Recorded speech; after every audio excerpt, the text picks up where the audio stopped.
So after Gen and Rinpoche, now you have me. So you have to lower your standards a little bit. But just so that you know the way it's structured, the afternoon sessions, which is now from 5 to 5, they are meant to be, it's I think it says discussion on the, right? So how it's going to work is there'll be class in the morning from 10:30 to 11. No, 10 to 11:30, my mistake. In which we'll do the material that we're going to go ahead with the text. So Dudra proper will be from 10 to 11:30. Then in the afternoon, which is now, we'll do the discussion. And again, would like the discussion to be anything that, so discussion, of course, pertinent to what we do in class, but also anything else. And if there's something that I have no idea about, then we can relay it to Gen and Rinpoche. So the afternoon discussion is, traditionally we do 2 debate sessions in a day, but instead of doing 2 debate sessions, we're doing 1 discussion one. To keep it in theme with what we've done in the day, we'll kind of, if you would like to ask doubts about what's been studied in the day or debate concerns, we can do that. Or if you have any other kind of concern. So it's kind of open to whatever you would like to discuss. And please use that as an occasion. Sometimes it'll be me, sometimes it'll be Rinpoche, but you can use that as an occasion to clarify whatever doubts you have. And then the evening, which is 6:30 to 8:30, is the debate. Yeah? So today, because it's the first day and we haven't done anything, so you don't really have anything to debate on, we won't do the debate session in the evening. And then Saturday is the morning session. Instead of doing the class, Rinpoche will come, and then you'll have a session with Rinpoche every Saturday. And while Gen is still here, he said that he might come in for some of the debate sessions to supervise, or once a week to do question and answers. So in the beginning, we might have some of that. Okay, so that's that. One more thing. So maybe now, we haven't done anything, so I can't imagine there's many doubts pertinent to the text. So we'll start with a little bit of how we're going to proceed. There's just a few, some of you I know, and I know that you're also doing debates, so there's a few disclaimers I think will be helpful. The other thing that I would like to say, and this is just now personal, because I've kind of gone through the same thing that you are going to go through.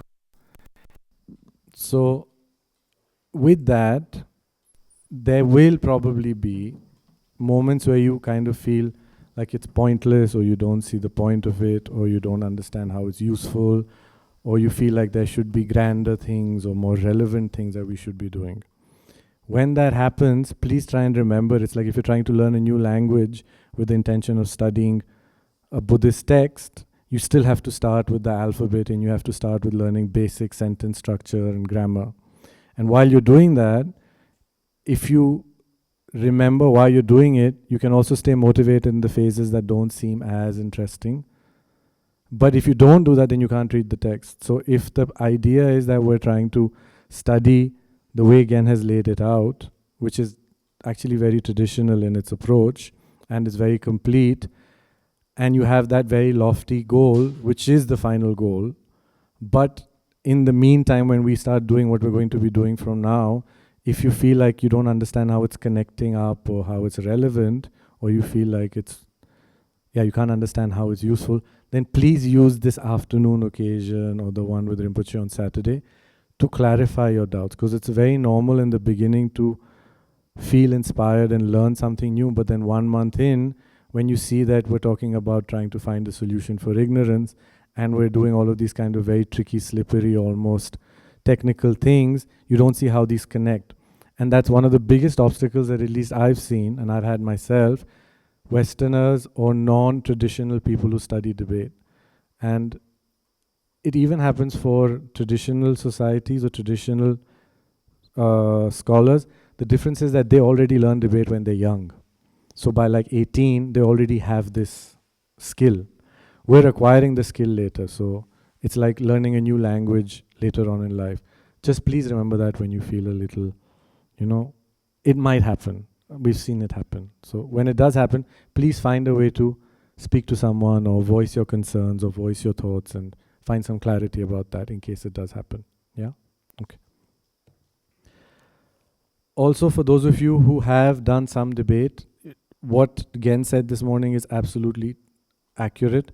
We have to learn to start thinking in what I'm going to say is our syllogisms. Now, I'm assuming many of you will find lots of secondary literature beyond the text that we have.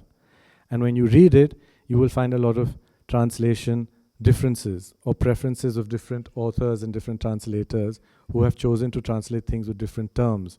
That's another hurdle that we're going to face. So oftentimes it also helps to share, because some of us were familiar with different kinds of translators, and you will get an internal consistency as you move along with the text. So if you have secondary literature that you're referring to, please remember that often you will find terminological differences, and that's another thing that we have to keep in mind as we move forward. Okay? What we're going to be doing, like Gen has said this morning, is learning how to develop the skill of reasoning, and that requires us to be able to formulate our arguments or our thoughts in that subject predicate reason, which I saw a lot of you were taking notes today. It was very nice, but by the end of 2 weeks, it'll have become second nature, so you won't really need it. That's kind of where we want to get to. We want this to become effortless in the way that you think, okay? So with that goal in mind, what we're going to do is something that you might not see, or you might not understand how it's immediately relevant. So for those of you who have done debate in the past, we're going to try and do it differently this time, okay? And we're also going to change a little bit the language so that we're just trying a different way of going about it, okay? So there will be some differences, and we're trying a new way of doing it. Okay, those are the disclaimers. So now we'll start, okay, with the text. But we won't start with the text, we'll start with the technique of how we're going to approach the material. So, typically, how we start is, because we want to be able to get into the habit of creating syllogisms or creating reasons, structuring them in this way. If you have to start out by thinking about the reason each time and then formulating your ideas, it's very hard. So, like Gen mentioned this morning, Chapachuki Senge, who invented this collected topics as a tool to facilitate a beginner, there is a technique that has been used extensively to facilitate or to kind of make your reasoning happen effortlessly without you having to think too much about the structure each time. Okay? So without having to constantly think and recollect the structure, there is a tool that has been invented, or has been taught, that when you do it sufficiently, your ability to reason somehow just manifests out of that. It's kind of a byproduct of doing it. So that's maybe what we'll share today, and then you can start to get familiar with it by yourselves, and then from Monday, in the debate sessions in the evening, we'll just be doing this all the time, okay? So the tool that they have developed is, and as you gather more material, you will have more complicated things, but we start by taking two things.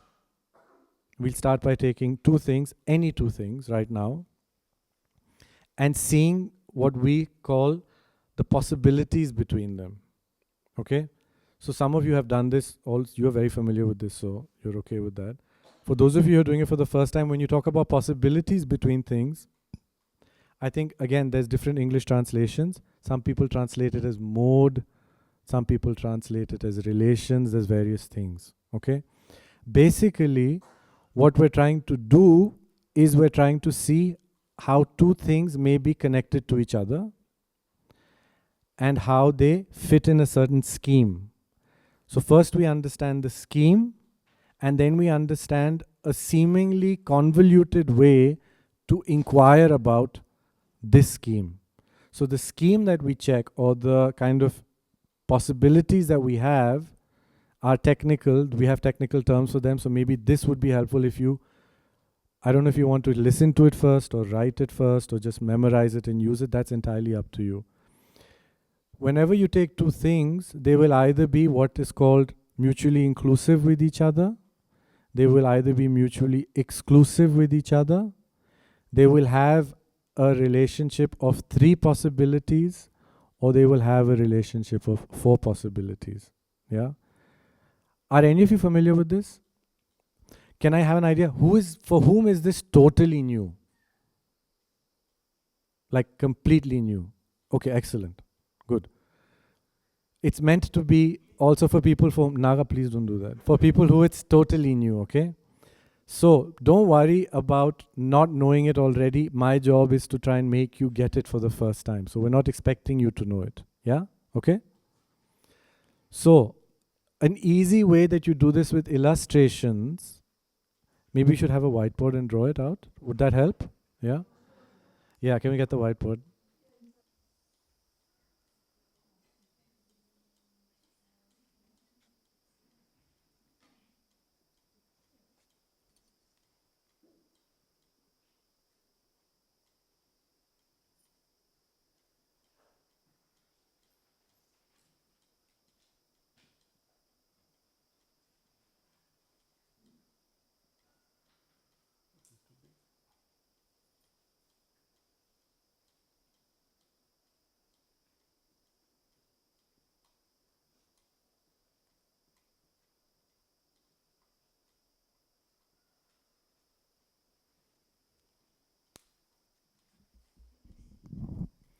So basically this is it. The concept I don't think is going to be difficult for anyone to grasp. The concept is itself quite easy, but you'll notice as we introduce more and more terms and more ideas, this gets progressively more complicated.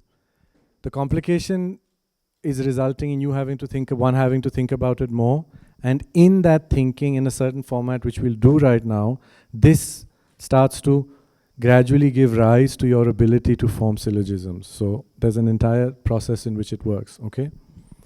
So generally, mutually exclusive in the diagram is when two things have no overlap, where there is nothing that can be both things. We call that mutually exclusive. Yeah? So for instance, between a dog and a cat, there is nothing that is both. You have no example of something that is both. And so there's no overlap. Sorry? No, but animals are not cats and they're not dogs. Dogs are animals and cats are animals. Yeah? What is both a dog and a cat? That's why. So when we're looking about exclusive or not, we're looking to see if there is something that is both things. When they share, so when there's an overlap, some overlap or not. So when there is no overlap, then that's called exclusive. Yeah? When there is a complete overlap, when there's a complete overlap, when they are different words, or we say they're synonymous, they're two synonymous things, then they're called inclusive. Yeah? And when there is a partial overlap, for instance, between wood and a table, everything that is wood doesn't have to be a table, everything that is a table doesn't have to be wood, but you can have something that is both wood and a table, right? So that's 4, where one category is table, one category is wood.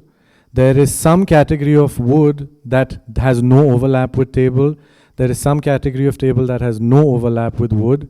But there is a category where there is something that is both. That's 4. This one. No, inclusive is where it's complete overlap. So I'll give you an example of inclusive. For instance, the current President of the United States and Joe Biden are the same thing, right? So if you're talking about the current President of the United States, you're talking about Biden. If you're talking about Biden, so there's a complete overlap, right? With the table and the wood, there's a partial overlap, yeah? With your one, with animal and cat, everything that is a cat has to be an animal. Everything that is an animal doesn't have to be a cat. Yeah, and that's 3. So I'm just going to go through all of them again. 3 is where there is a smaller category which is subsumed or included within a larger one. We call that 3 possibilities. And then why they're called possibilities will all come up. Today we just want to learn a very strange way of asking questions, which is counterintuitive, but it's very helpful in generating this ability to debate. Yeah? Okay? So I'm just going to go through them again. When two things have no common locus or no shared base, then we call them exclusive, so mutually exclusive. All right? When they are completely the same thing, or they have complete overlap, whatever is one is the other, and whatever is the other has to be the first one, then those two things are called mutually inclusive. They're said to be mutually inclusive. When they have a partial overlap, where one doesn't have to be the other, but they don't also have to be unrelated, in the sense that there can be something that shares them, like a table and wood, or so many things, like, I don't know, a carpet and red. You know, everything is just a carpet, doesn't have to be red. Everything that is red doesn't have to be a carpet, but you can have a red carpet, so you can have a bit of both. That's 4, okay? And then there is 3 possibilities where whatever is one will have to be the other, but not the other way around. So all cats have to be animals, all animals don't have to be cats. So then the larger circle becomes animal, the smaller one becomes cat. Cat gets subsumed within the category of animal. And you will find that more often than not, this is generalities and instances, right? When there is a general class, and then there are things that pertain to that class or category. Yeah? This is the basic thing. So now for the remaining, yeah.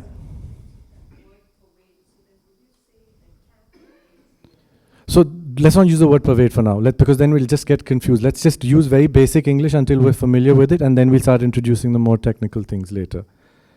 Yeah? So that's that. Is that okay? This is quite straightforward. Huh? So, well, let's do it. Think of 2 things which, according to you now, will have 4 possibilities.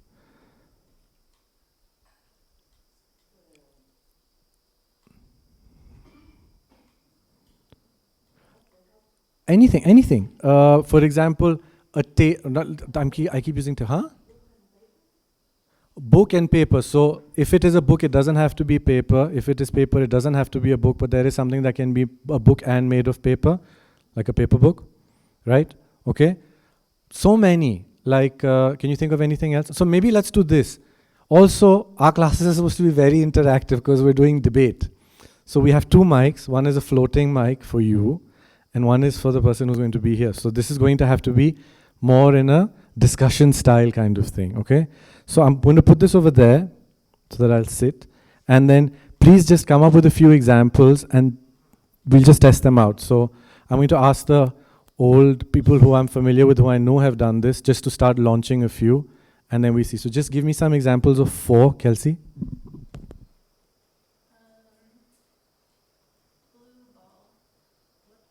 Blue and ball. Right? So if it's a ball, it doesn't have to be blue. If it's blue, it doesn't have to be a ball. You can have something that is both blue and a ball. Yeah? That's 1. Can you give an example, Mark, of 3? 3? Yeah. Musical instrument and guitar. Okay. So whatever is a guitar must be a musical instrument, but whatever is a musical instrument must not be a guitar.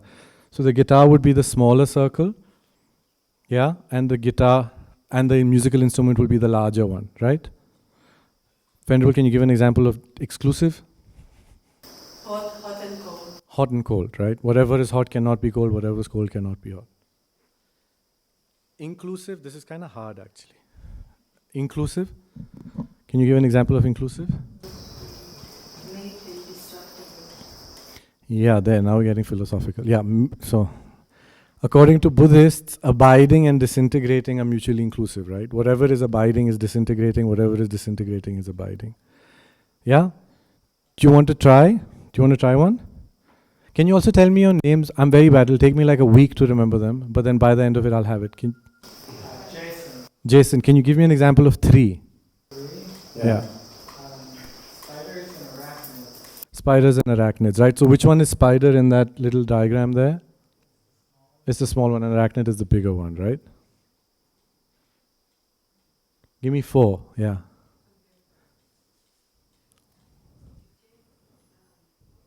Yeah, just think of 2 things with 4. A Buddhist statue and gold. Gold, right? So one is gold, one is a Buddha statue. There is something that is a Buddha statue that's not gold, for instance, a clay one or a bronze one. There is something that is gold but not a Buddha statue, for like an earring. Then there is something that is both a Buddha statue and gold, like a gold Buddha. That's right. Okay? Is that relatively clear? It's quite straightforward. Anyone? Because then we move on to the little more complicated part. This is quite easy, right? Okay. So, yeah. About the neither possibility. No, we haven't even got there yet. We're getting there now. Okay? Okay. Now, instead of asking you like this, I'm going to have to ask you in a strange way, which sounds strange because you're like, well, you could just get to the point a lot quicker, but the point is not to find out the possibilities between 2 things. The point is to use this little scheme that we're going to develop to try and exercise our reasoning and then come to a conclusion of whether it's 3, 4, inclusive or exclusive. Yeah? So the aim is not to know this. The aim is to, using a certain structure, learn how to ask questions in a certain format and then based on that come to this conclusion. Okay? So let's do it with a ball in blue because it's very easy. Okay? So I'm just going to say it once and then I'll already point them out, so then they have a certain sense of responsibility that you can trouble them because they technically have more experience than you. So there's Venerable Paldron, there's Archana, there's Kelsey, there's Naga, there's Mark, there's Ornella, and there's Shmuel. All of them know this. Where's Dinesh? Oh, you're just behind the pillar. How smart. Hi, Dinesh. And Dinesh. Okay? Then Dinesh. So they have all done this already. So if you want to try and pick their brains, then they can help you out a little bit because they're familiar with the way that we're going to ask. Can you all just raise your hand so everyone knows who you are? There you go. Yeah. It's quite a few of them. Okay? So you can trouble them. Okay, great. It helps because when you have people who've done it a little bit, then the way it can trickle into the group is a lot quicker than if everyone is in the beginning. But we're starting from the beginning. So just to let you all who've not done this know that this is not for people who are familiar, it's for first time. Yeah? Okay. Now how we'll ask this is the tricky one. So I can ask you I'll tell you the easier way of asking it. And then we'll do the technical way, right? So ball and blue are our subject. Remember, we're still we're trying to get familiar with that syllogism style, right? So take the subject ball and blue. Yeah? It follows so the way you ask is, it follows they have 3 possibilities, 4 possibilities, they are mutually inclusive or mutually exclusive. You ask like this. And then the defendant answers by saying why or except. Yes? When you ask them which possibility it is, then let them say something. So if I was doing it with Kelsey, she'll say 4 possibilities between ball and blue, right? The easy way to ask, which is understandable to everyone, is there something that is both a ball and blue? And then I'm assuming you'll say a blue ball. Then I'll ask, is there something that is a ball but not blue? And then you will say, yes, like a red ball. Is there something that is blue and not a ball? Yes, for example, the sky. Is there something that is neither a ball nor blue? And then you can say a red table, right? This is the easy way to ask. Based on these questions, you can infer whether it's 3, 4, inclusive, exclusive. Yes? So let's do the easy version first. Okay? So if I was to ask you, take a chair and plastic. It follows they have 3 possibilities, 4 possibilities, they are inclusive or exclusive. Except, which one is it? Is it 3 possibilities, 4 possibilities? Which one is it? Just answer. 4. 4? Now we'll ask, yeah? Is there something that is both plastic and a chair? For example, that chair, for example, right? Is there something that is plastic and not a chair? For example? Plastic bag. Is there something that is a bag, sorry, a chair but not plastic? For example? A wooden chair. Is there something that is neither plastic nor a chair? Except? Metal? Metal table, right? Simple, like that, okay? So you know that that's 4. Now let's ask between 2 more things, okay? Take, yeah, that wouldn't have worked. Take, let's see what you'll say. Take red and yellow. It follows they have 3 possibilities, 4 possibilities, they're inclusive or exclusive. What are they? Mutually exclusive, red and yellow. Take red and yellow. It follows there's nothing that is both red and yellow. I know you're thinking orange, it's fine. Is there something that is red and not yellow? Something that is red and not yellow? For example? Yeah, red. Is there something that is yellow and not red? For example? Yellow. Is there something that is neither red nor yellow? For example? Green. So from this, from how you've answered, you can understand whether they are inclusive, exclusive, they have 3 or 4, right? Because if there is something that is both, they cannot be exclusive. Correct? If there is something that is not, there is nothing that is both, you automatically know that they're exclusive. If there's something that is both, but if it is one, it doesn't have to be the other, and vice versa, you know it's 4. Okay? So let's do another one. What is the, let's just to have fun. Take a dog and an animal with 4 legs. It follows they have 3 possibilities, 4 possibilities, they're exclusive or inclusive. What is it? 4 possibilities, 3 possibilities. Anyone else? Maya, what is it? 3? Yeah? Okay.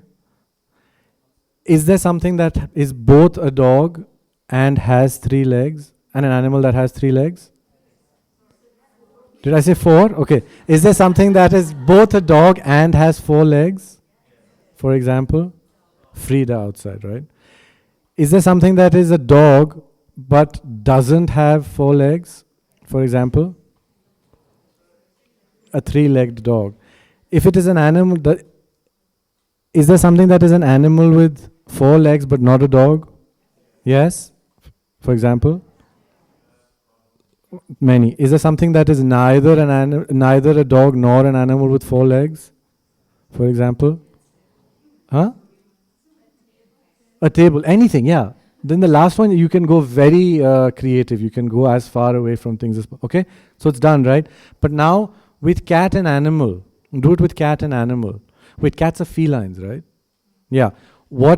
Take a cat and a feline. It follows they have 3 possibilities, 4 possibilities. They're inclusive or exclusive. Which one? 3? 4? 3? Is that inclusive? Oh, okay. Is there something that is both a cat and a feline? For example, cat. Is there something that is a cat and not a feline?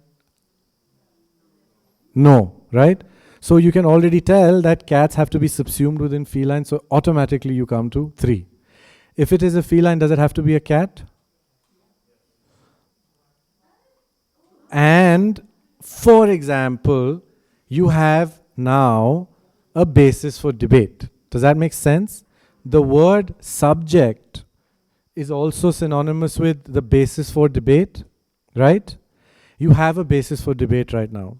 But instead of letting you debate it in normal English or argue it out how you would normally discuss, I'll have to restrain you from doing that and just keep making you do this.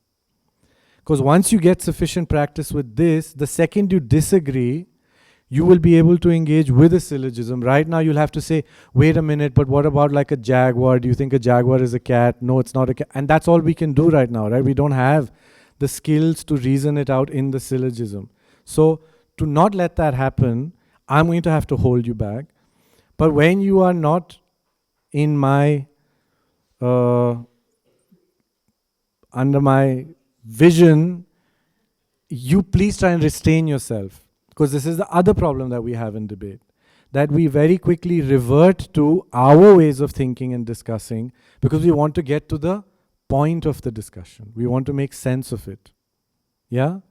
The point here again is not to make sense of it. I'm sure if you looked up a dictionary or you Googled it, you'd find out whether jaguars are cats. We're not concerned with that, right? We're concerned with using this to be able to develop a skill. So when I'll see you, I'm compelled to do that. I'm not doing it out of ill will. I'm doing it because I have to make sure that you just stick to the program, I guess. And when you're doing it, please try and be careful not to let that tendency go too far out. If you catch yourself doing it, that's fine, but then pull back, okay? This was easy, right? Now we're going to ask the same exact thing in a very twisted sounding way, okay? Now, I don't know if you want to write it, you want to just hear it. I think you should just hear it today. For you who've done this, we're going to add necessarily to the picture, okay? That's the only difference. So now we're going to go with ball and blue, okay? This is how we're going to ask. We're asking the same thing. We're asking, is there something that is both? Is there something that is a ball and not blue? Is there something that is blue and not a ball? And is there something that is neither a ball nor blue? We're asking the same thing. We're asking it differently. This is how we're asking it. If it is a ball, is it necessarily not blue? And the answers that you can give are why or except, right? So now we're getting into that debate practice, okay? I'll repeat it, and initially it'll be unpleasant, it'll be very difficult, but then at some point you just start doing it naturally, right? So this is step one, first time. No one's expecting you to get it in this right away. Also, when you think with negations, things get a little twisted. So it's natural to be slightly confused. Please also remember, these are all the things that we were told to console us in the beginning, but I think they're relevant. Some people think better with negations. Some people don't think that well with negations. Some people are quicker, some people are slower. Some people can accommodate a lot of information, but they are slow. Some people can't accommodate a lot of information, but on the thing that they're thinking of, they're very fast. Some people take really long, but they go at great depths when they're thinking. Some people are very clear in the way they think. These are all different predispositions. It's just what you're already endowed with. On that part, you don't need to make an effort, right? But other people might be endowed with another skill or another quality that we currently don't have. And for debate, quick thinking and this kind of tricky way of thinking is obviously an advantage, right? So when you see people who'll be picking it up because they're quicker, it just means that they're endowed with that ability already. It doesn't mean that they're better than you. This is my point, okay? What you do as you keep plodding along with this, and hopefully it won't take very long, is that at some point, your ability to think quicker gets heightened. And the ones who were already thinking quickly, their ability to think clearly gets heightened. Or if they were not able to accommodate many things and draw parallels and connections between multiple things, that ability gets heightened. So with one tool, you can develop the aspects of your intellect, I guess, that are currently lacking. So please don't be overwhelmed or feel like you are not as good as someone else because they might just be quicker or clearer than you. Yeah? You might have another skill. Now in this case, when you're learning a language, retention is very easy. So if you have poor memory, your vocabulary will be bad. But you might be very good at syntax or grammar. So you might develop that skill, but you might not have good vocabulary. It's the same with debate. You're all coming in with your own qualities and your own abilities right now. We're trying to elevate all of them. So as we proceed, you'll notice that the other ones get heightened. So please don't get disheartened if you feel that some people are quicker than you. That's my point. Because I wasn't the quick kind. I can tell you that for a fact. So when I was sitting with my Tibetan classmates, they were just running through the material like it was the easiest thing in the world. And I was sitting there really struggling. But with time, it does happen, yeah? It can activate that ability. So we go slowly, we do a lot of repetition. We'll also ask you to do a lot of repetition, and then gradually you'll see that this ability just starts to surface, okay? So how are we asking? If it is a ball, it follows it is necessarily not blue. What would you, first, without thinking about anything, what do you feel like saying? Just answer what comes to your mind. Why? Why? Why? Are all wise? Are we all wise? Yeah? Then I'm going to ask you to give me an example. So give me an example. A blue ball, right? Has everyone got this? We'll do it again. If it is a ball, it follows it is necessarily not blue. When you say why, you are saying something can be a ball and can also be blue. That's essentially what you're saying, right? When you say why. If you say except, you are saying that whatever is a ball cannot be blue. When I ask you for an example and you give me an example, the example that you've given of something that is both. So what I'm asking is there something that is both a ball and blue? So instead of touching my nose like this, I'm going like this. But there is a reason why I'm going like this. Got it? It's to learn the skill. Yeah? Okay? So, just going back. If it is a ball, it follows it is necessarily not blue. Why? For example, blue ball. If it is a ball, second question. If it is a ball, it follows it is necessarily blue. For example, red ball. Third question. If it is blue, it follows it is necessarily a ball. For example, sky. Fourth question. If it is not a ball, it follows it is necessarily blue. For example, table, right? For example, okay, when the first question is being asked, you are thinking of whether there is something that is both. When the second question is being asked, you're wondering whether everything that is A has to be B. With the third question, you're wondering if everything that is B has to be A. And with the fourth question, you're asking if there's something that is neither a ball nor blue. So like I said, the questions are still the same. You're asking, is there something that is both? Is there something that is one and not the other? Is there something that is the other and not the first? And is there something that is neither? You're asking them like this, okay? That's all we're doing today. We have dinner at 5. We have 40 minutes to just do this, okay? So we have a lot of time. So let's go one by one. I'm going to use many examples. If you will allow me, if you feel comfortable, then maybe you can also ask some just to get familiar with it. And then we stop today. And then because your neurons will be hot, then you kind of let them cool down today. And by Monday, we'll start really debating it, okay? Okay, so let's do it with a cat and an animal. So now debate format, yeah? Let's just try. Take a cat and an animal. It follows they have 3 possibilities, 4 possibilities, they are inclusive or they're exclusive. Which one are they? 3 possibilities. If it is a cat, it follows it is necessarily not an animal. For example, if it is a cat, it follows it is necessarily an animal. If it is an animal, it follows it is necessarily a cat. For example, if it is not a cat, it follows it is necessarily an animal. For example, sky. Skies, who keeps giving sky as examples? This wasn't you? Okay. Okay, now we've done 2. Who feels like they're not tuned in? Please let me know. Then we'll do it with you. So who feels like you're not following? Okay, anyone else who's not following? Sure, good. So do that, tell me, then let's do it. Okay, so let's do it with, okay, should we try one with you? Yeah. What is the, okay, so now we'll go like this, huh? You answer, can I know your name? Oh, hi.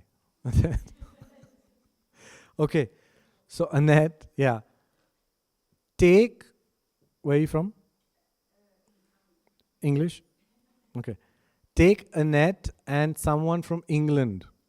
Yeah? You can literally take any two things that you can conceive of. Okay? Take Annette and someone from England. It follows they have 3 possibilities, 4 possibilities. They are inclusive or they are exclusive.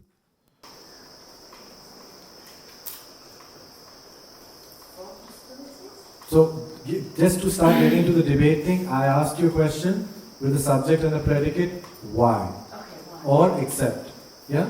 Okay, Why? Okay. So why? Which one is it? Why? Which one is it? 4? Oh, 4? 4. Let's try. You don't know. We're trying. You say something and then you test it out, right? So we're testing it. If it is a net, it follows it is necessarily not someone from England.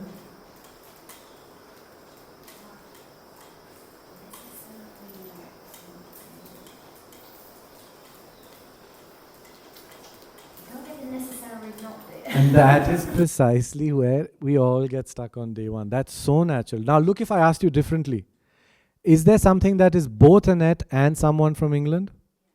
For example, you, right? Right, exactly. I'm asking you the same thing, but I'm asking you like this. Got it? So now, just try and follow the language through till it clicks. That's literally all that we're testing. And it takes a while to click. You can ask the people who are here. I've been doing this now for 5 years, and I'm so accustomed to that confused look that you have that I'm not fazed, I'm not concerned at all. It's natural, it's part of the process. So please don't worry, right? But just listen to it. If it is a net, it follows it is necessarily not someone from England.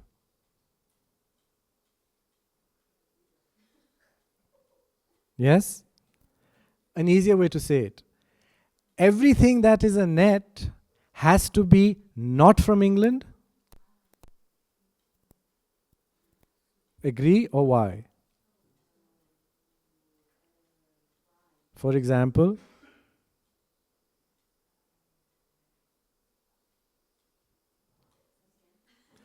if something is a net, does it have to not be from England? Does it have to exclude being from England? For example, a net. Yeah, you're always saying the same thing. I'm asking you the same thing millions of times. But now I'm asking you in the technical format. If it is a net, it follows it is necessarily not from England. And you're getting stuck on the necessarily not, right? That's okay. Now listen to the second one. If it is a net, it follows it is necessarily from England. For example,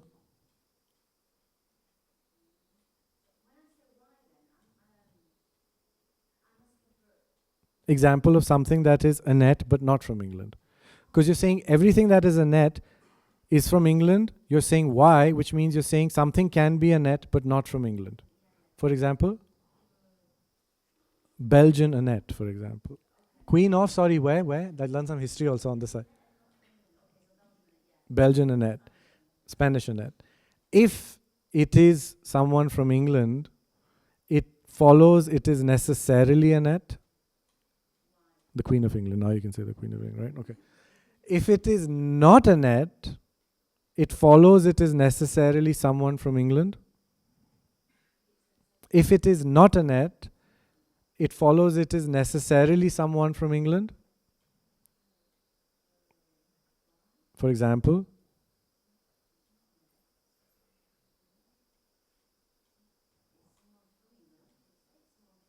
is it someone? Does it have to be someone from England? King Charles is from England. And so, one sec, Annette, just listen to this. Which ones did you get stuck on? The first and the fourth? I asked 4 questions. You got stuck on the first and the fourth. The second and the third didn't have negations. The first and the fourth had negations. You're getting stuck on negations. It's normal. Yeah?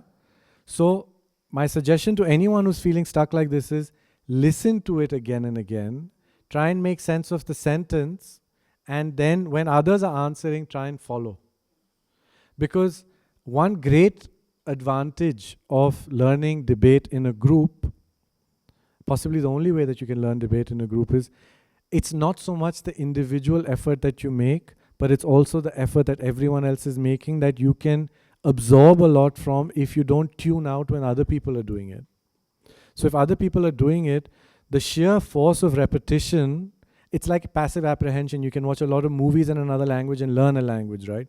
So when you're surrounded by people who are constantly doing this, if you pay attention to that, you can have a lot of kind of, almost as if it's passive learning. It's not really passive, but this kind of structure gets embedded in your way of thinking, okay?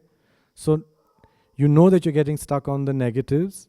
Try and understand the structure of the sentence. Try and make sense of it from how you're hearing it, and then try and use it. Today's the Friday. By Monday, you'll be fine, okay? Right? Does anyone else want to try? Would you like to try? So can I tell you with A's and B's? Okay. I had a feeling it would come to that, but it's good. It's good. Because you need like a framework, right? So the structure is, if I ask you, take A and B are in, like they can be anything. They're just two random variables, right? It follows they have three possibilities, four possibilities. They're mutually inclusive or exclusive. You say why or except. I ask you which one. You reply with whatever you think it is. Now I'm getting into asking the four questions with A and B. Question number one is, if it is A, it follows it is necessarily not B. Yes? So for those of you who want to write it, you might want, I mean, it's up to you, yeah? Okay? Yeah? If it is A, it follows it is necessarily not B. That's number one. Second one, if it is A, it follows it is necessarily B. Yes? Okay? Third one, you switch A and B. If it is B, it follows it is necessarily A. Samula. And the last one, if it is not A, it follows it is necessarily B. That's what you ask. So I'll say them again. If it is A, it follows it is necessarily not B. That's question one. Question two, if it is A, it follows it is necessarily B. Three, if it is B, it follows it is necessarily A. And four, if it is not A, it follows it is necessarily B. Okay? Do you want to have like a sip of water? No? Yeah. Would you write it on the... Thank you. Can I do it as a diagram kind of form and then the necessarities and all? Does that help? Yes. This is, it follows it Yeah. is necessarily. I think I've It done follows it is necessarily. It follows it is necessarily. Yeah? So the arrow is, it follows it is. If it is A, it follows it is necessarily not B. If it is A, it follows it is necessarily B. If it is B, it follows it is necessarily A. If it is not A, it follows it is necessarily B. Yeah? This is where we're getting stuck. If you say, this is probably not right, but can you say equal to, B is equal to A, or we don't want to go there? I said, look, we can go there and we've gone there, but then we can make it even easier. Is there something that's both? Is there something that is this but not this? So the point is, we're trying not to make it easier. Okay. Because we need to do this. This, because if you have to get into thinking in a syllogism is not, it's not natural, right? So it's like if you're learning another language where the verb comes after the noun, and you're used to saying the noun before the verb, you can go to that country and say, can I just put the noun before the verb? They're like, yeah, sure you can, but no one's going to understand what you're saying. So if you learn it that way, the easy way, and then when you step into not just the debate courtyard, but when you step into the text and suddenly you see this is the language they're using, then it won't make sense to you. So to kind of buffer that sudden having to read texts in that really complicated language, very technical language, this is like stepping stone number 1. And so when you think, if your thinking about it is benefited by you thinking equals, by all means do that. But also try and make sense of it asked in this way, because that's how it's going to follow as the days and weeks and months progress. Yeah? Okay? This is the structure of a syllogism. Is that No, this is the preliminary training that you get, which is all we're going to be doing. So, okay, just as we're only going to be doing this for like 3 weeks. Just this. It seems easy because you're like, yeah, sure, there will come a point when I'll understand it, and then how much can I do cats and animals and dogs and cats and red and blue? But as the beauty is the way that they have extrapolated the information, or they've collected the concepts from the pramana texts. Pramana means valid cognition, right? So the literature is known as pramana. It's basically Buddhist epistemology. The concepts that they've collected are so conducive to learning debate that as the concepts get interesting and you expose them to this kind of format, it becomes progressively more complex and it becomes progressively more intricate. And then your reasoning just starts to gradually open up and really blossom. Yeah? So this is not, no, can I know your name? Jay? Okay, so this is not yet a syllogism, but you can see how it's starting to become. If it is something, it follows it is necessarily. If it is something, it follows it is why except. We haven't reached the reason yet. We haven't reached the answers to the reason yet. We're still in the realm of subject and predicate. Okay? Yeah? Yeah? Shmuel? So, Atisha, I have this doubt with regards to the didactics of this. You said that we can ask for doubt. So it seems to me that didactically, the easy part should come first prior to the hard parts. But the easy part you've already done. Yeah, one should didactically start from something easy and then gradually go on to something harder. But the easy one you've already done. Is there something that is both? Is there something that is a tree? Is there something that is an animal but not a cat? Mm-hmm. Is there something that is a cat and not an animal? You don't need to practice that. Mm. No one will need to. No one needs to go into the debate courtyard and know this with the easy section. You all know already. This is not something that is hard for you to do. We can try another one. What is the relation between a mango and a fruit? Like, take a mango and a fruit. It follows that they have 3 possibilities, 4 possibilities, inclusive, exclusive. Which one? 3. Now if I ask you, is there something that is both a mango and a fruit? All of you can answer. No one has any difficulty. This is not what you need to training in. So if we just do this, I'm also kind of being a little disrespectful, as if you're not even able to do. This is easy for you to do. Is there something that is a mango and not a fruit? Is there something that is a mango and not a fruit? Is there something that is a fruit and not a mango? Is there something that is neither a fruit nor mango? See, Shmuel, it's very easy this. You don't need to do this. No one needs to do this.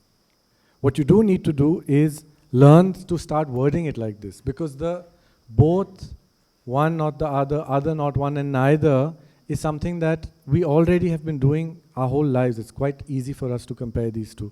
You might come to a point where you're wondering whether mango has to refer to a fruit or not, but that's not where we're trying to go yet, right? We're not trying to start you out on making syllogisms. We're trying to get you to reason these things out in this way. So the easy one is beneficial if you don't know it. If you know it, I don't think it's relevant for you, yeah.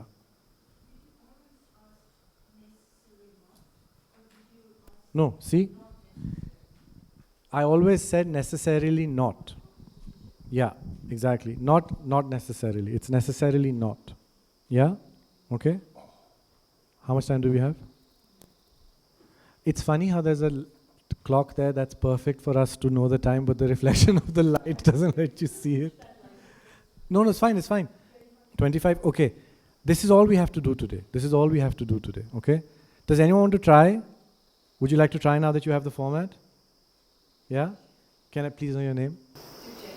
Tujay, okay.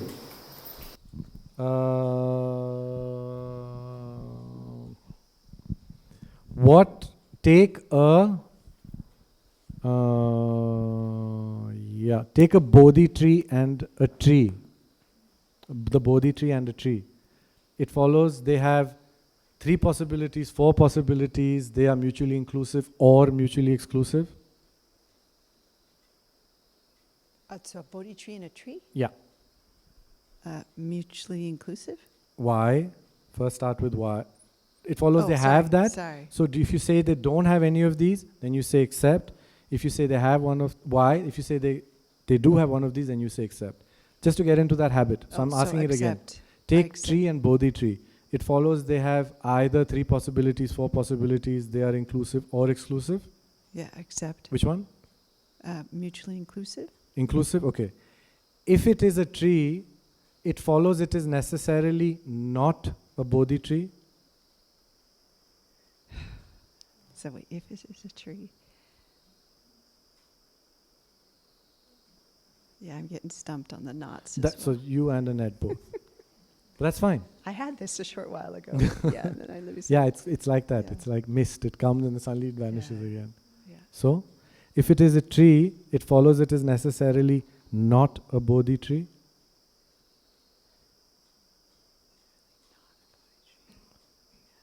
It's hard. Let me ask you the easy way. Is there something that is both a tree and a Bodhi tree, Yes, for example?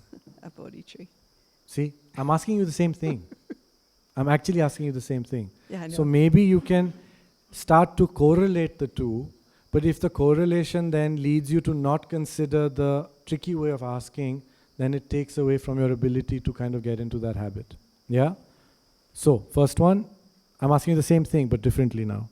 If it is a tree, it follows it is necessarily not a Bodhi tree. That was, you said that's what you just asked me.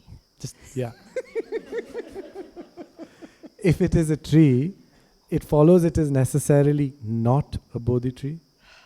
It's the same thing as saying, can something be a tree and a Bodhi tree? Oh, can something be a tree and a Bodhi tree? Which you've agreed to, right? Yes. But now I'm asking you the same question like this. So now answer to this question. If something is a tree, does it necessarily have to not be a Bodhi tree? No. For example? So this doesn't necessarily have to. What? A Bodhi tree. Don't get suggestions from people. Do you understand why you have to say Bodhi tree though? I think I just have to sit with it. Yeah, and repeat but it. also in now, in just my so that own you get little it now private as room. well, if something is a tree, does it have to exclude being a Bodhi tree? If something's, no. It can include being a Bodhi tree, Yes. for example. A Bodhi tree. There you go. Now that makes sense. Yeah. So it's the same thing. If something is a tree, it has to necessarily not be a Bodhi tree. No. For example, A Bodhi tree. there. Got first one, done. Second one. If something is a tree, it follows it is necessarily a Bodhi tree. Yeah. No. For so example? it's not mutually inclusive. Yeah. For example, A pine tree. pine tree. If something is a Bodhi tree, it follows it is necessarily a tree. Yes. So 3 possibilities. But again, Yeah. we're not so concerned with Oh, whether you got it right okay, the first okay, time. yeah. But you see how just the questions has made it clear to Yeah, you? yeah. Okay, now the fourth one is also tricky because it's got a negation. If something is not a tree, it follows it is necessarily a Bodhi tree. No. For example, A book. there you go. So it's the first one for me. The first one. Okay, so the Yeah. first one is the one where you're getting stuck. Fine. Does anyone else want to try? Yeah, of course.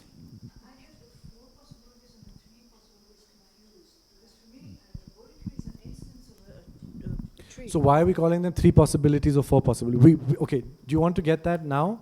Okay, let's just say it. No. It's fine. It's fine. But before we get there, I kind of want to, is there anyone who wants to try? Would you like to try? Not yet? No, at some point you're going to have to. Would you like to try? Yes. Great. Okay. Take the sky and blue. It follows they have 3 possibilities, 4 possibilities, they are inclusive or exclusive.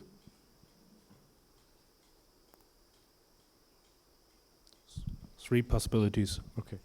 If it is the sky, it follows it is necessarily not blue.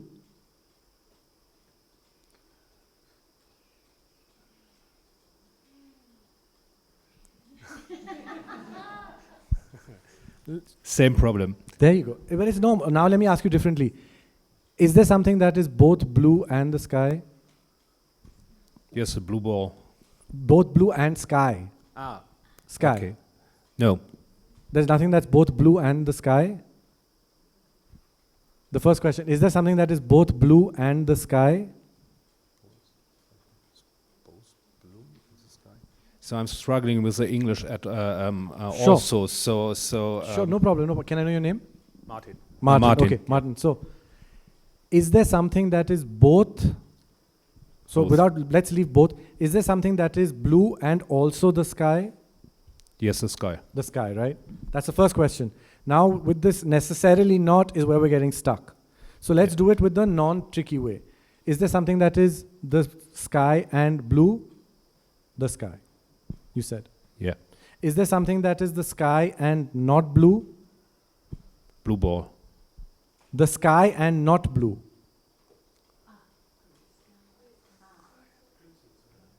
Is there something that is the sky but not blue?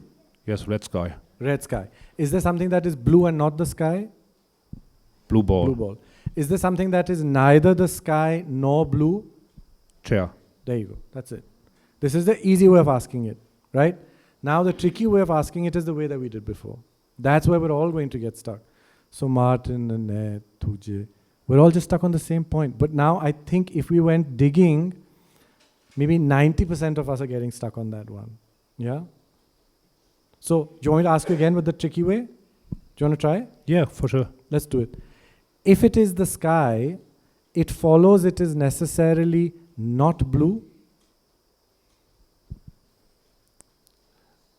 What's the answer I have to give you now? So Either why or just except. why and it accept. Yeah. That's it, yes? That's it. So accept. Okay.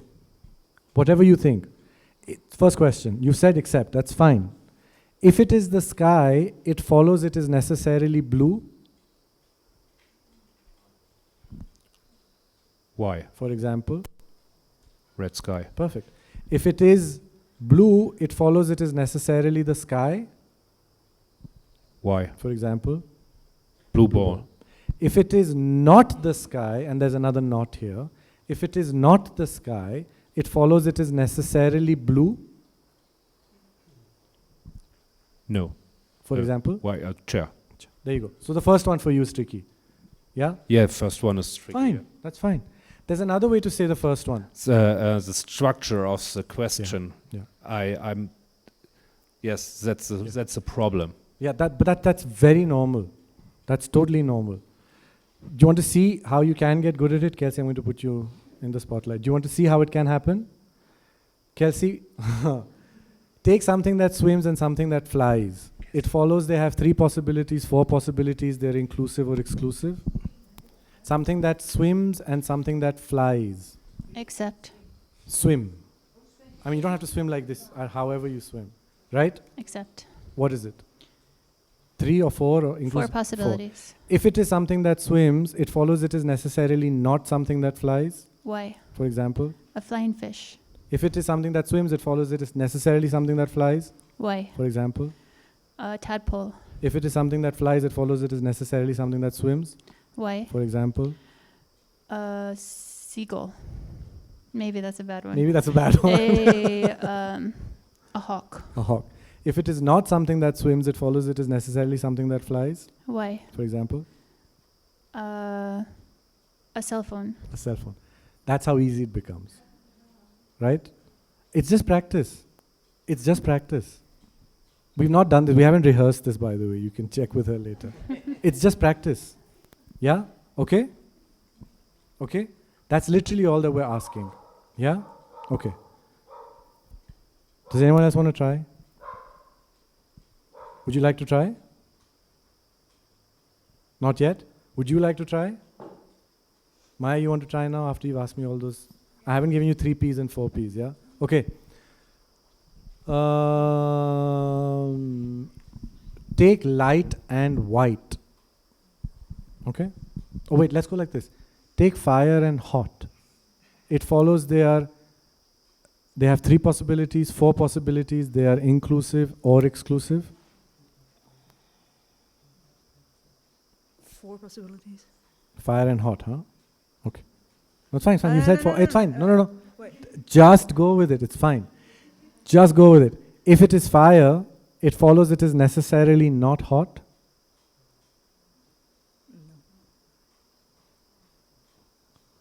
We're not at the sign language phase yet. You're going to have to say Sorry. something. Why except?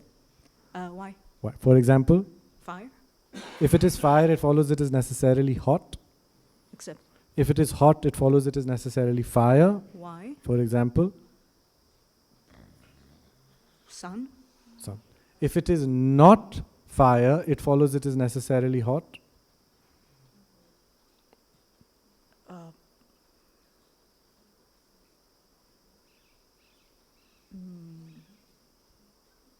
First say why or except. Sorry? First say why or except. If it is not fire, it follows it is necessarily hot. Now here I get stuck. Oh, really? You're getting stuck on the 4th one? No, I get stuck here. That's interesting. Yeah. So you're... Anyways, just tell me what... You're getting stuck here? Yeah. So it's nice. Annette got stuck on the 1st and the 4th. Tuje and Martin got stuck on the 1st and not the 4th. And I get stuck. You got stuck on the 4th. So between someone who gets stuck on the 1st and the 4th and someone who gets stuck on the 1st and someone who gets stuck on the 4th, you can do the relations as well, right? But literally, that's how it's going to become at some point. Okay? So as they get more and more complex, you move forward. You're getting stuck on the 4th. That's very I've never... You're special. I've never met anyone like that. Okay? The 4th one is there something that is neither? Is there something that is neither fire nor hot? Yeah, anything. That's why I get stuck over there. Wait, you're getting stuck to think of... Did you get the language though? No, I think maybe it was a language thing. Okay. Everyone will have their own initial hurdle. Then this will just become second nature, okay? I would not want to push further unless someone volunteers, because I really have nothing more to tell you today. And we have 10 minutes. Does anyone else want to try? Yes, Pooja. Yes, of course. Why is the predicate getting more importance to qualify for the subject? Because when we say necessarily not, like it's a moon, Yeah. and it's not a sun. So no, right now, what you're looking at is not how you word a predicate in a syllogism technically. What you're really looking at over here is the relation between two things. When you form a syllogism, you don't say necessarily. That's later when you're talking about whether there is pervasion or not. So, and that's going to be the tricky part of Dudra as we move forward. There's one section where it's slightly different. So they all get equal importance. The subject, the predicate, and the reason all get equal importance. When you say necessarily or not, you are thinking differently. Okay. When you're saying it is necessarily, you're saying, is everything that is that subject necessarily also the predicate? Okay. When you don't put necessarily, you're just saying, is the subject the predicate? Okay. So you're asking two different things based on the wording of it. But we're not giving more importance to one. Also, the predicate is particularly relevant because that's what you want to know. And the mode in which you want to know it gets determined by how you phrase the sentence or how you phrase the statement. That's why. Yeah? Pooja, you want to try?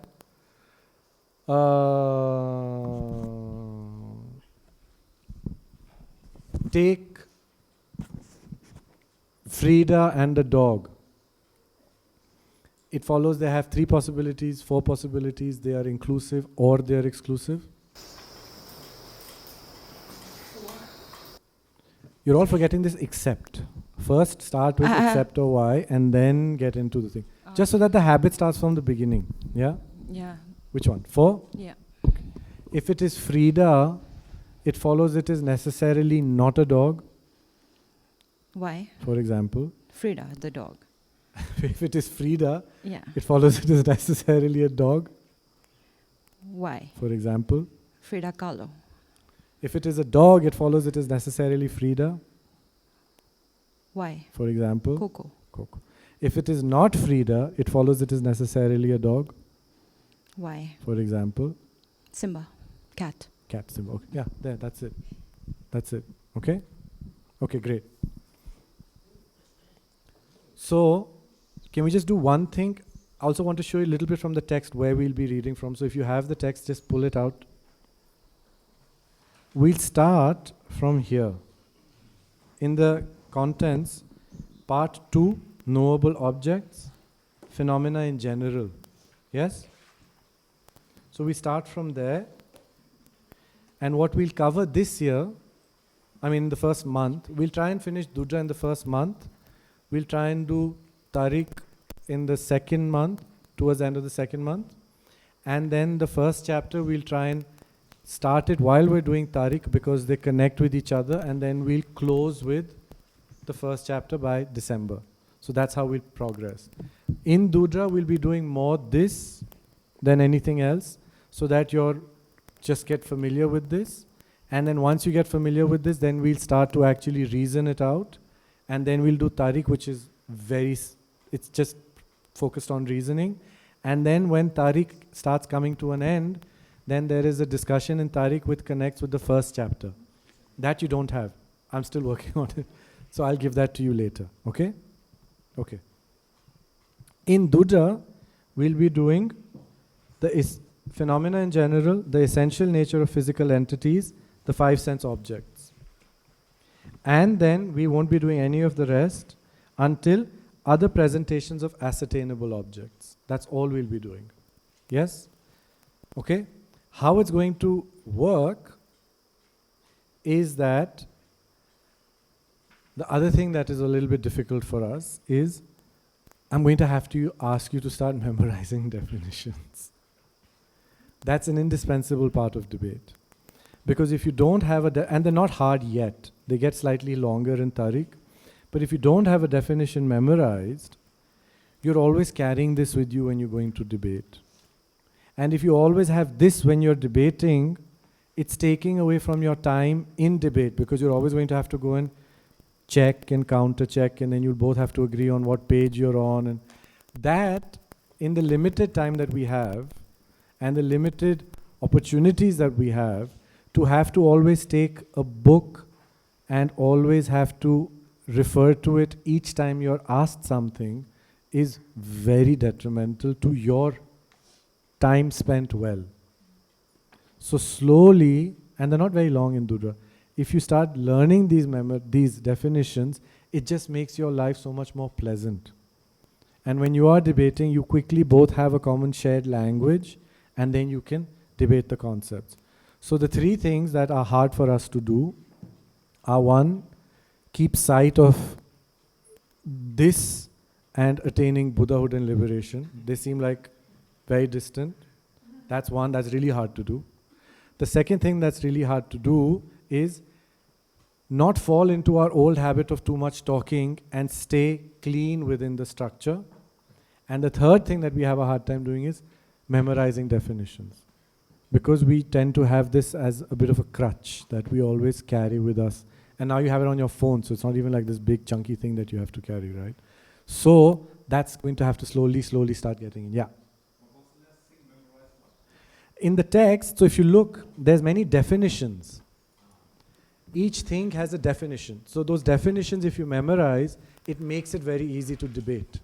If you don't have a definition memorized, you just sit there kind of, it's very laborious. It's a very exhausting feat.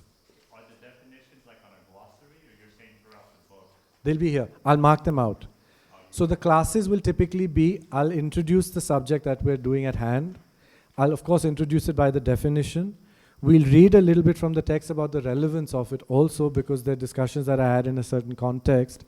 And at that point, maybe you'll also start to understand how that concept or that idea ties in into the larger whole. So it's relevant in the study of the Dharma as well. And then once you have the definition, then there'll be some sort of divisions it has, and then we'll start playing with these possibilities between things, yeah? Okay? That's how it's going to typically follow. Yes? Now the beauty of debate is I have less of a responsibility in your understanding than you. Because I just have to introduce you to the material and introduce you to the relations. And the important thing of that is when you study in this way, it's not what the teacher said. It's not what the Buddha said. It's not what Dharmakirti said. It's not what His Holiness has had these great scholars say over here. And that ties in with yesterday what Gen was saying, which the Buddha himself said, don't follow the teacher, follow the teaching. So my responsibility in debate especially is very easy. Because I just need to make you understand what the text says and then you debate it. But the conclusions are your own. And that with that is the fourth problem we have in debate, which is, what is the answer? What's the right answer? After 1 month, they still do that. We've been doing debate online for like 4 years, and they're still asking me, what's the right answer for this relation between two things? It doesn't matter. Because if you're geared for the answer, you're not working through the process to get there. And the second thing is, if the answer has been given, you've already assumed that that's correct. And if you assume that that's correct, you have to skew the narrative to make the answer fit. So it doesn't matter what the correct answer is. Okay? Not in Dudra, not in Tariq, nowhere beyond what the text says and the own deductions that you come to or your own inferences that you come to through your reasoning, is there any relevance in having the correct answer? So my job is not going to be to give you the answer. If you ask me, I will often have to be forced into saying, it doesn't matter. Please just keep at it. Yeah? If Gen decides to give you answers, that's great. If Rinpoche gives you answers, that's great. But my job is to ensure that while you are here and we're all practicing together, you are learning how to debate. And so everything that is detrimental to that, at times I would be forced to not give you certain answers. Yeah?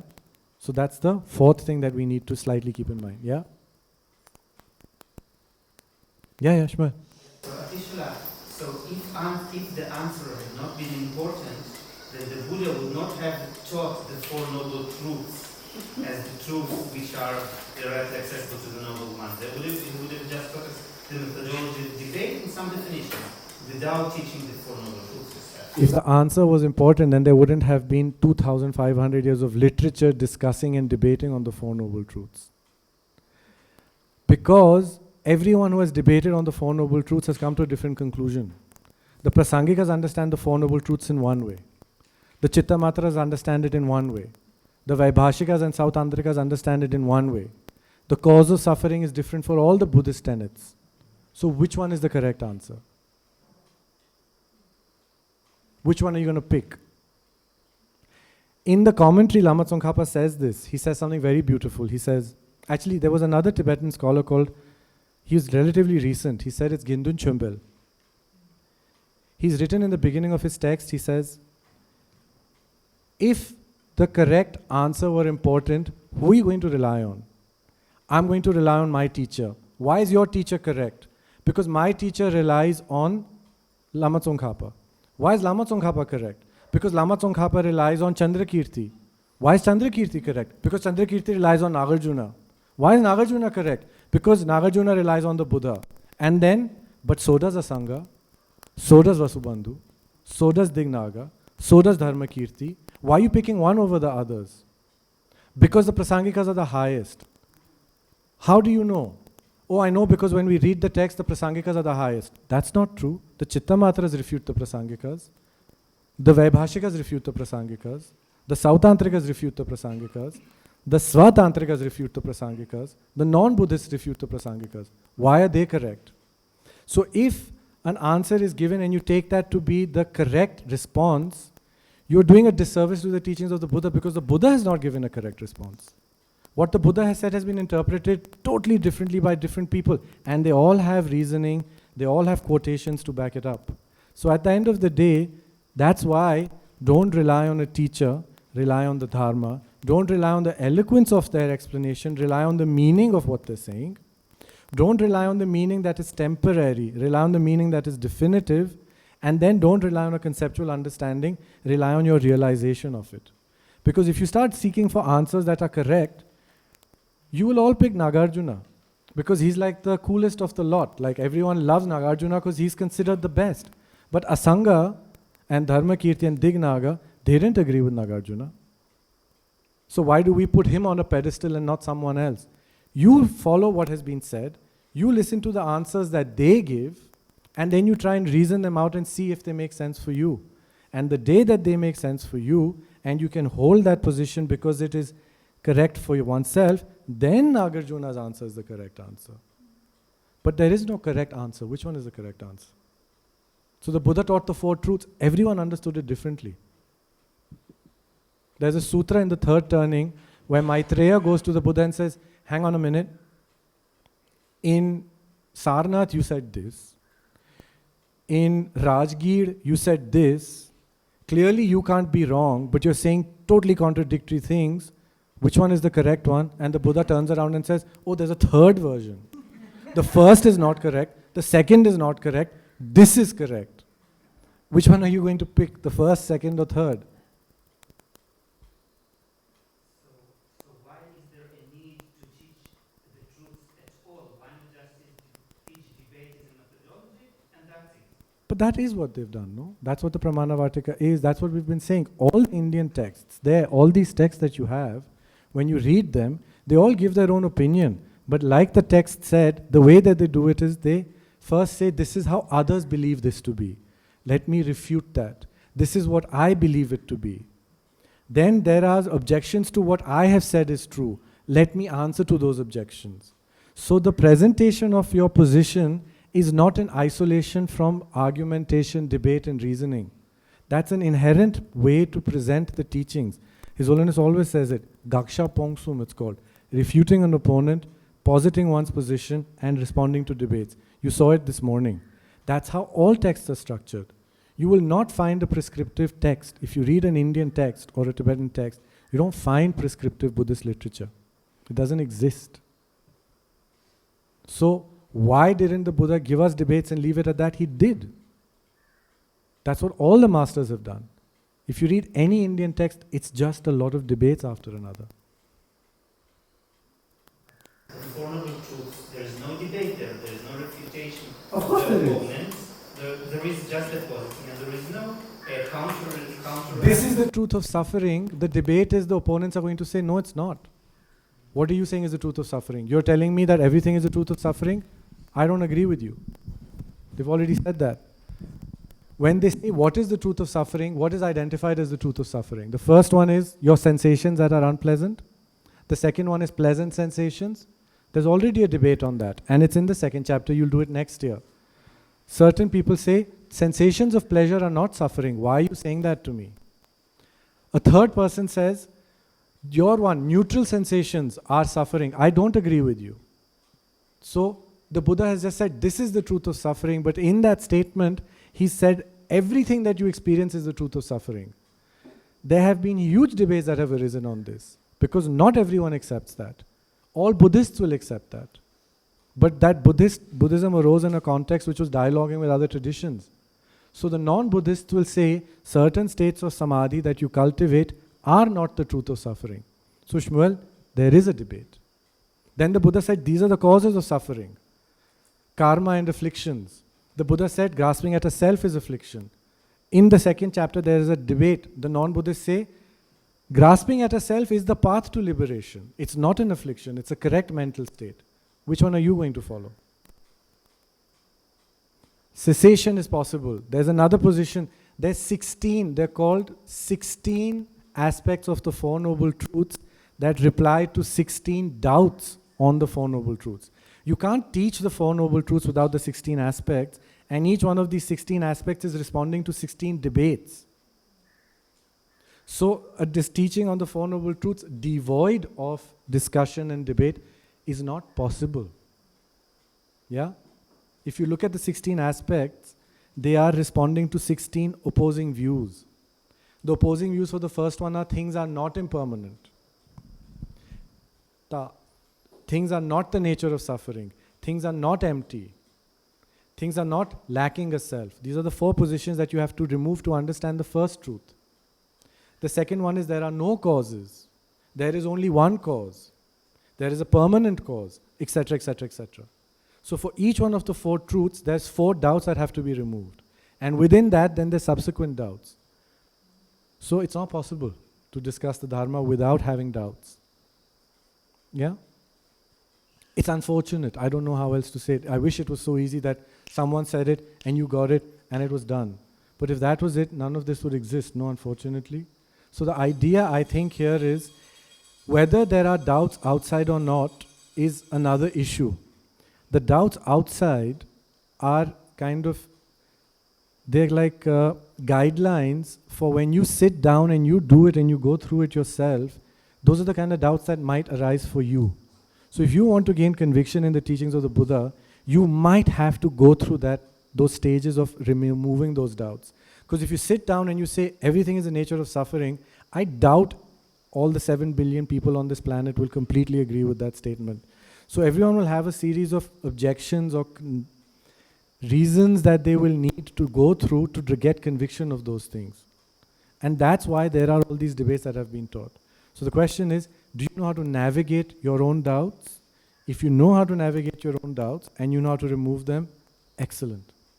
If you don't, this is one system that they have developed in India, and then now it has been carried on in Tibet, that is teaching you how to respond to the doubts that you get or that are keeping you convinced from something, so that then you can commit entirely.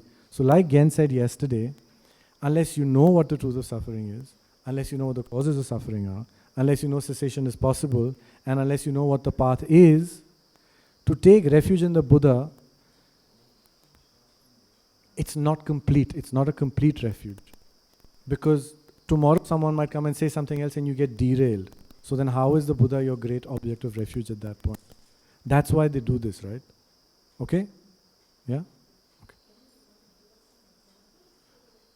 I think tonight there's no debate session, so just...